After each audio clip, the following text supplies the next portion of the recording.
Hi everyone, I'm Elliot, and this is my younger sister Eliora. We are so happy to be back. We came to church 5 years ago in secondary school. I was feeling so purposeless, but I encountered the presence of God here, and I became a Christian. The best thing Elliot has done as my brother was to bring me to church. In my first service, my loneliness was replaced with God's love. I gave my life to Jesus.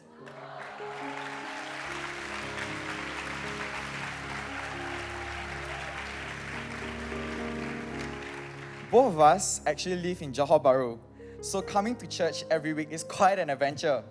We will start with a bus ride from our home to the Malaysia immigration.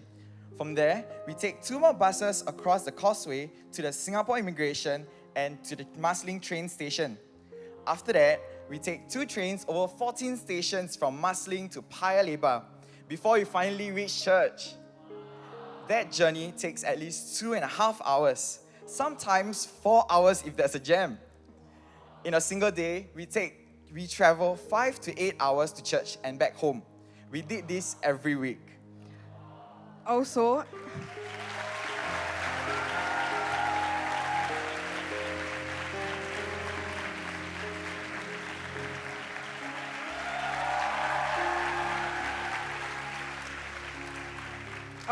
I'm in the sound ministry and Elliot is in the dance ministry. When we are on duty, we report earlier to prepare for service. That meant waking up at 4 a.m. to reach by 8 a.m. I was always the first on the train. People think we are crazy, but to us, we love serving God. Bringing in the presence of God is all worth it. Though it was tough keeping up with the life between Singapore and JB, at least we did it together. In our family, our parents worked very hard. My dad worked as a Grab driver to provide for us and our 3 other siblings. Yes, we are a family of 7. Financially, we struggled. When Pastor Ha and Pastor Leah knew about it, they put us on the church's Scholarship Opportunity Fund. Through it, we received a monthly allowance. They started SOF to provide financial aid to youth in church from less privileged backgrounds. We didn't have to worry about money and even had savings. We felt so loved. Life just started getting better. Then COVID happened. From gathering in 1,000 of service, we went to groups of 50, then to 5. And as if things couldn't get worse, in March 2020, news of the Malaysian Movement Control Order hit. Malaysia was going into lockdown and the borders were closing. We couldn't travel between Malaysia and Singapore anymore. Overnight, our lives turned upside down. My dad works in Singapore and my siblings and I study here too. Immediately, our family of 7 rushed to pack things in Malaysia and traveled to Singapore. We were so anxious. Where were we going to stay? But the moment the news broke, our leaders, Ilu and Claire, texted us how we were coping. Some of our church members even offered to open up their houses for us. Everyone in church jumped in to help. In the end, our parents decided it is best for us to stay with our relative. Our grandparents were living in Singapore, so we moved into their 4-room flat. But all the rooms were occupied and rented out. We had no choice. The 7 of us had to squeeze together in the living room. We were fighting for space all the time. At night, we would be sleeping everywhere, on the sofa, behind the door, and no one wanted to be the unlucky one that would sleep in front of the toilet. Many nights, it was uncomfortable. We couldn't sleep. But through it all, we never felt alone. Once, our leaders came all the way to pass us a huge care pack for my family. It was from Pastor Ha and Pastor Leah. We were so moved that we were on their hearts. Also, knowing our finances were tighter, SOF increased our monthly allowance to $350 each. Our parents were so thankful and relieved. When the circuit breaker hit, everything went online. At that point, my phone's audio function had stopped working. With all the Zoom calls for project work and CG meetings, no one could hear me. And with so little space, I had to sit outside the HDB staircase just to have calls. The most frustrating thing was we had no Wi-Fi. But we had to buy SIM cards for internet connection. But just a few days later, I got another surprise. Church wanted to bless me with a new phone. It came through the Heart Community Service donation drive. We were so happy and thankful. I could finally be heard over Zoom. Pastor Lynette also heard about our situation. She was so concerned for us and our younger brothers. How could we do home-based learning without Wi-Fi? So through HCS, we were blessed with money to subscribe a Wi-Fi plan. We were so happy. All this while, I was working as a freelance promoter in Pastor Hao and Pastor Leah's business, TC Acoustic. When circuit breaker hit, from one day to the other, I couldn't work anymore. Then the HR team met me and passed me my pay for the entire circuit breaker as if I was working.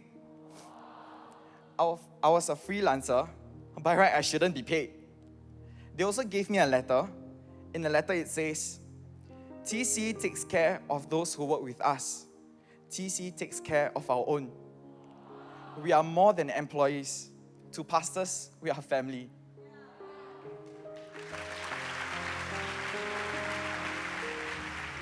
Soon, I was entering year 1 in poly and it was stressful. My CG surprised me with gifts and sent me verses. Ellen and I look forward to hanging out with our CG through Zoom. These were simple moments, but they always fill us with joy. Then, at the end of circuit breaker, churches were allowed to reopen for private worship with a maximum of 5 households at a time. Pastor Hao knew we didn't live in a conducive place and wanted us to be the first few people to come down to church to do our God time in peace. We booked the first slot. Just standing there in the lift lobby, I literally cried to tears. I finally had freedom to worship God. All this while we were staying in our living room of our grandparents' house, my family didn't want to trouble them any longer. So we desperately looked for places to stay in. In less than a year, we shifted 5 times, from Sembawang to Bedok, to Buangkok, to Bedok, to Tiong Bahru, and back to Bedok again. We were constantly packing and unpacking. At some point, we gave up and lived out of our luggage.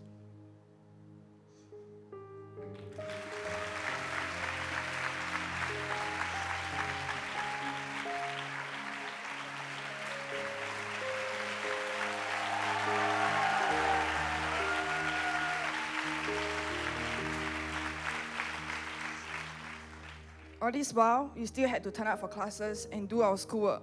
It was tiring and frustrating. But that was when COVID restrictions started to ease, and Pastor Leah started Raw Wednesdays. During Raw Weds, she would lead us to dwell deep in the presence of God. As I came and worshiped with everyone, I was so touched. And that was when I was reminded of Pastor Leah's quote, "A house is where, a home is who."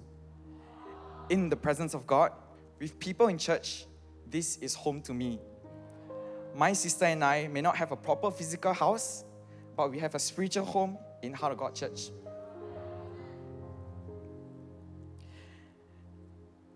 While we were hoping that COVID would end soon, it dragged on and on.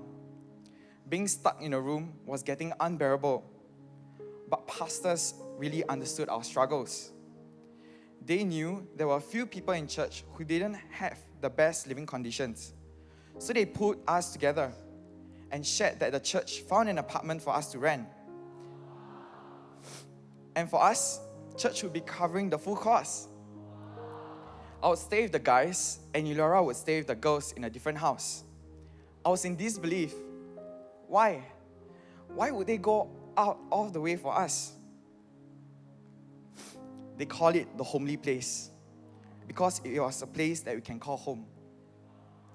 At the homely place, we had our own personal space. I could pray and worship God anytime I wanted. Finally, I didn't have to squeeze at a corner or to sit on the floor to do my assignments. I had a proper desk and chair, and for the first time ever, I slept so soundly and peacefully. We no longer needed to live in fear of moving again. We had stable life and stable Wi-Fi. Also knowing that we needed to pay more for our living expenses, a monthly allowance from SOF increased again to $800 each. Then, when we moved in, we saw a whole stack of gifts. There were brand new bed sheets, blankets, plushies, and pillows, and even a diffuser.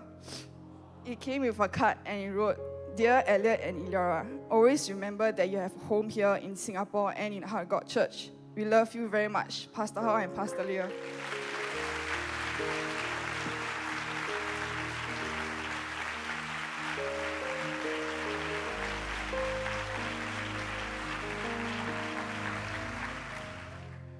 As we look back in the past 1.5 years of COVID, we were helped through TC Cares, The Homely Place, SOF, HCS. We have been so blessed. Even though it has been such a journey, we also see God's hand all over it. For years, one of the biggest things on our heart was to see our younger brothers to know God. However, they were always in JB, and it was very hard to bring them to church. But because of all that happened, they stayed in Singapore and could come to church with us.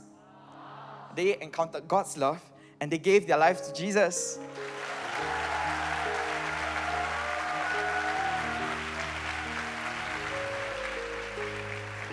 Elvis even started serving.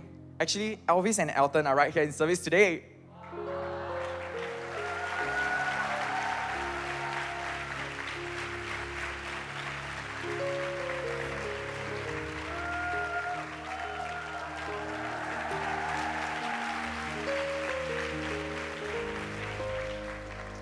God is so good. We want to thank God for bringing us to Heart of God Church. His presence brought us through the ups and downs. With God, we can always have faith and hope. To Pastor Hao and Pastor Leah, thank you for being our spiritual parents. You went above and beyond to love us. You didn't have to, but you did it time and time again. Not just us, but for our brothers too. Seeing them being part of our spiritual home fills our heart like nothing else can. As peace, you overcame so much to build Heart of God Church. Because of that, today, through your love, through the church, we can stand here saying that we have experienced the goodness of God.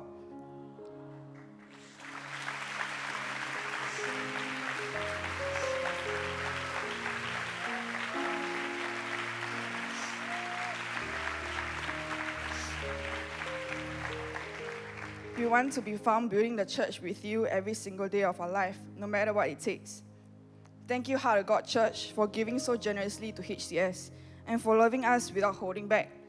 To all our church friends, thank you for being there for us every step of the way. Today, after 1.5 years, we are back. We are finally home.